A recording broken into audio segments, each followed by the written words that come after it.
दोस्तों, सौर्य बैम्स में आप सबका स्वागत है। आज हम क्रिया शरीर के एक ऐसे टॉपिक में डाइव करने वाले हैं जो बिल्कुल फंडामेंटल है, रक्त धातु। और प्लीज ये मत सोचना कि ये सिर्फ ब्लड है। नहीं, आयुर्वेद की दुनिया में ये हमारे शरीर का लाइफ गिविंग फ्यूल है, हमारी कहानी का मेन कैरेक्टर है। तो चलो इस लाइफ फोर्स को डिकोड करते हैं। तो एक सवाल, हमारे शरीर में वो कौन सी चीज है जो हमें सच में लिटरली जिंदा रखती है? मॉडर्न साइंस कहेगा हाँ भाई ऑक्सीजन है, हीमोग्लोबिन है, लेकिन आयुर्वेद का जवाब ना इससे कहीं ज्यादा गहरा है। एक ऐसा जवाब जो हमारी पूरी हेल्थ की नींव रखता है। आज हम उसी जवाब की तह तक जाएंगे। तो आज का हमारा सफर कुछ ऐसा रहेगा। सबसे पहले हम समझेंगे कि रक्त असल में है क्या। ये सिर्फ एक लिक्विड नहीं बल्कि एक वाइब है, एक जीवन शक्ति है। फिर हम देखेंगे कि ये बनता कैसे है, इसके काम क्या है, अगर इसका बैलेंस बिगड़ जाए तो क्या होता है। और आखिर में हम उस आइडियल स्टेट के बारे में बात करेंगे जिसे रक्तसारता कहते हैं। जब मैंने पहली बार आयुर्वेद पढ़ना शुरू किया था तो मैं भी रक्त को सिर्फ ब्लड ही समझता था, लेकिन जल्दी ही समझ आया कि ये उससे कहीं ज्यादा है। ये वो वाइब है जो पूरे शरीर में लाइफ और एनर्जी फैलाता है। हमारे आचार्यों ने सदियों पहले ही ये बात कह दी थी, रक्तम जीवन इति स्थिति है। इसका सीधा सा मतलब है रक्त ही जीवन है। और ये सिर्फ एक सुंदर लाइन नहीं है, ये आयुर्वेद में रक्त धातु को समझने का बेस है, जो कहता है कि लाइफ का पूरा अस्तित्व ही रक्त पर टिका है। तो टेक्निकली ये सप्त धातुओं में दूसरी धातु है, और इसका सबसे जरूरी काम बस एक शब्द याद रख लो, जीवन। अगर सप्त धातु एक बिल्डिंग है तो रक्त धातु वो दूसरी मंजिल है जो पूरे स्ट्रक्चर को सपोर्ट और एनर्जी देती है। इसके बिना आगे की कोई भी धातु बन ही नहीं सकती। तो भाई रक्त धातु के इतने सारे नाम क्यों हैं? हर नाम हमें इसके बारे में कुछ अलग बताता है, इसकी एक अलग पावर को हाईलाइट करता है।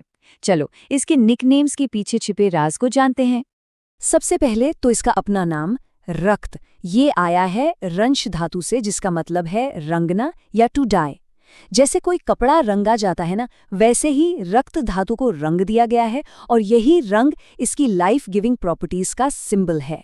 अब जरा इसके दूसरे नामों पर नजर डालो।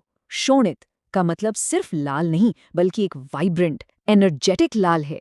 रुधिर मतलब जो जीवन को रोक कर रखता है, उसे थामे रखता है।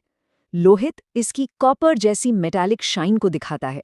असृक जो बहता है, और क्षतज जो चोट लगने पर पैदा होता है। हर नाम एक पूरी कहानी है। तो ये कमाल की चीज बनी किससे है? आयुर्वेद के हिसाब से सब कुछ पंच महाभूत से बना है, और रक्त का अपना एक यूनिक एलिमेंटल मिक्स है जो इसे इसकी खास प्रॉपर्टीज देता है।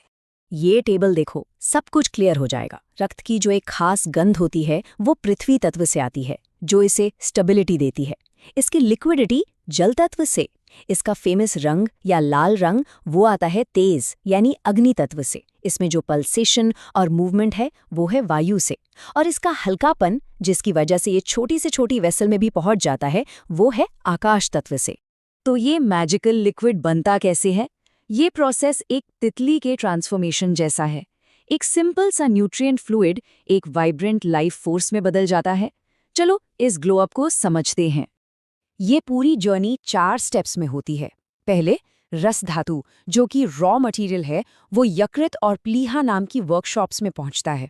वहां रंजक पित्त एक आर्टिस्ट की तरह काम करता है, जो इस कलरलेस कैनवस को एक मास्टरपीस में बदल देता है।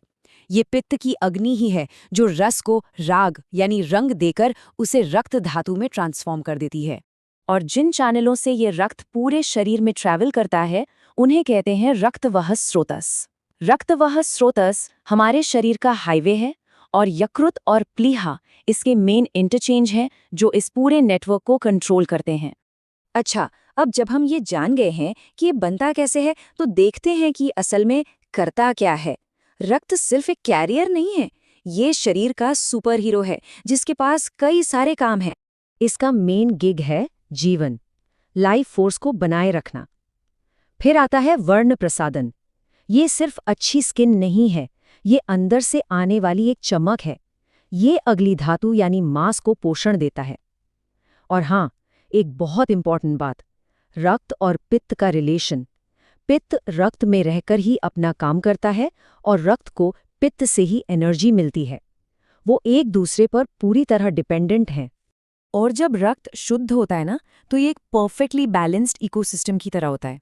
आचार्य इसकी तुलना इंद्रगोप यानी जुगनू, लाल कमल और लाख के वाइब्रेंट रेड कलर से करते हैं। और ये अनुष्ण शीत होता है, मतलब न बहुत गर्म न बहुत ठंडा, एकदम परफेक्ट। मैंने बहुत से पेशेंट्स को देखा है जिनका रक्त धातु इम्बैलेंस्ड है, और मैं बता सकता हूँ ये एक सीरियस मामला है। जब ये life force out of balance हो जाती है तो बॉडी सिग्नल देना शुरू कर देती है। शास्त्रों के हिसाब से हमारी बॉडी में ब्लड की क्वांटिटी 8 अंजुली होती है, यानी हमारे अपने 8 मुट्ठी भर। बहुत ज्यादा नहीं है, है ना? इसीलिए इसे इतना कीमती माना जाता है और इसके बैलेंस को मेंटेन करना बहुत जरूरी है। यहाँ देखो, रक्त का क्षय एक सूखे हुए पौधे की तरह है। उसे नरिशमेंट चाहिए, इसलिए खट्टी और ठंडी चीजों की क्रेविंग होती है और स्किन ड्राई हो जाती है। वहीं वृद्धि एक उफनती हुई नदी की तरह है। ये पित्त को बढ़ाती है, जिससे आंखों और स्किन में रेडनेस, कुष्ठ जैसे स्किन डिजीजेस और ब्लीडिंग डिसऑर्डर्स हो सकते हैं। तो हम इस आइडियल स्टेट को अचीव कैसे कर सकते हैं? यहीं पर रक्त सार्थता का कॉन्सेप्ट आता है। ये सिर्फ हेल्दी होना नहीं है, ये हेल्थ का अल्टीमेट लेवल है, एक तरह का फ्लेक्स। रक्तसार पुरुष सिर्फ एक हेल्दी इंसान नहीं है, ये वो इंसान है जो लिटरली लाइफ फोर्स से चमक रहा है। ये आयुर्वेद में ओवरऑल हेल्थ और वाइटैलिटी का सर्टिफिकेट है। ऐसे इंसान के नाखून, आंखें, जीभ और हथेलियां कॉपर की तरह लाल और चमकदार होती हैं।